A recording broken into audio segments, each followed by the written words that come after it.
എരിതിയിൽ വീണാലും അവിടെ ഞാൻ ഏകനല്ല,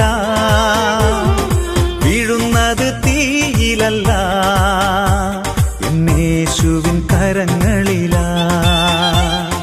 വീഴുന്നത് തീയിലല്ല, എന്നേശുവിൻ കരങ്ങളിലാ.